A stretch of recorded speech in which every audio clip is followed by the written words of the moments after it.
রাহু চতুর্থভাবে থাকলে জীবনে কি ঘটে?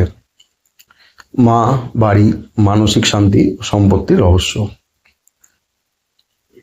আপনার জন্মকুণ্ডলিতে যদি রাহু চতুর্থভাবে থাকে তাহলে আপনার জীবনে কিছু অদ্ভুত ঘটনা ঘটতে পারে। হয়তো আপনি কখনো মনে করছেন, কেন আমার মন শান্ত থাকে না, কেন বারবার বাসস্থান পরিবর্তন হয়, কেন মায়ের সাথে সম্পর্ক কখনো খুব গভীর আবার কখনো দূরত্ব তৈরি হয়। জ্যোতিষ মতে এর পিছনে থাকতে পারে এক রহস্যময় গ্রহ রাহু। আজ আমরা বিস্তারিত জানব রাহু যদি চতুর্থভাবে থাকে তাহলে জীবনে কি কি পরিবর্তন আসে, এর শুভ ও অশুভ ফলাফল এবং এর প্রতিকার কি হতে পারে।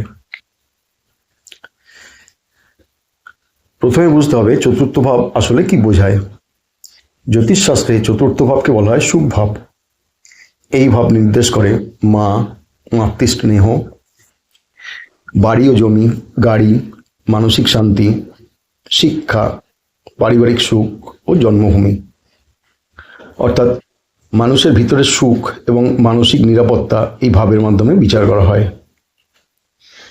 এই গুরুত্বপূর্ণ ঘরে যদি রাহু বসে তখন জীবনে কিছু অস্বাভাবিক পরিস্থিতি তৈরি হতে পারে। রাহু গ্রহের প্রকৃতি। রাহু আসলে দৃশ্যমান গ্রহ নয়, এটি একটি ছায়া গ্রহ।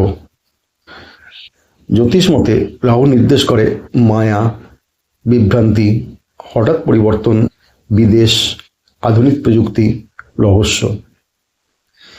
রাহু সবসময় নিয়ম ভাঙতে পছন্দ করে, তাই রাহু যেখানে থাকে সেখানে জীবনে কিছু অপ্রত্যাশিত অভিজ্ঞতা আসেই। রাহু চতুর্থ ভাবের সাধারণ ফলাফল। এবার দেখা যাক রাহু চতুর্থভাবে থাকলে কি ফল পাওয়া যায়। এক, মানসিক অস্থিরতা। চতুর্থ ভাব মনের সাথে যুক্ত।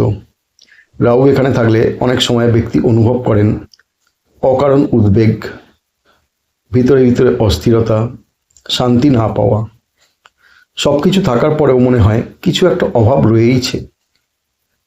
দুই, জন্মস্থান থেকে দূরে থাকা। এই অবস্থানে অনেক সময় দেখা যায় ব্যক্তি নিজের শহর ছেড়ে অন্য জায়গায় থাকেন বা বিদেশে স্থায়ী হন বা বারবার বাসস্থান পরিবর্তন করেন। রাহু বিদেশের সাথে সম্পর্ক তৈরি করে।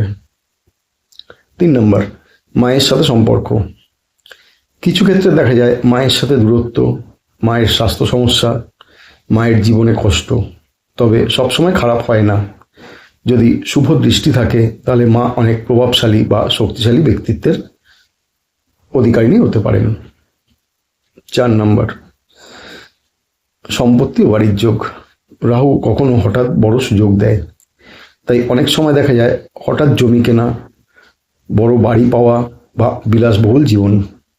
তবে এর সাথে ঝামেলাও আসতে পারে, যেমন জমি নিয়ে মামলা বা সম্পত্তি নিয়ে বিরোধ। চতুর্থ, শিক্ষা ও কর্মজীবন। চতুর্থ ভাব শিক্ষার সাথে যুক্ত। রাহু এখানে থাকলে অনেক সময় দেখা যায় ব্যক্তি আগ্রহী হন প্রযুক্তি, আইটি, গবেষণা, মনোবিজ্ঞান, জ্যোতিষ, রহস্যবিদ্যা। অনেক সময় তারা অসাধারণ বুদ্ধিমানও হন, তবে পড়াশোনায় মাঝে মাঝেই মনোযোগের সমস্যা হতে পারে। 5, আধ্যাত্মিক দিক। রাহু চতুর্থভাবে থাকলে জীবনে এক সময় ব্যক্তি উপলব্ধি করেন বাহ্যিক সুখ থাকলেও ভিতরে শান্তি পাওয়া কঠিন। তখন অনেকেই আকৃষ্ট হন আধ্যাত্মিকতা বা ধ্যান বা জ্যোতিষ বা যোগ।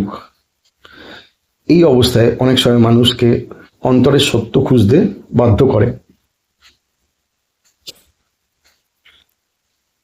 6, শুভ অবস্থায় ফল।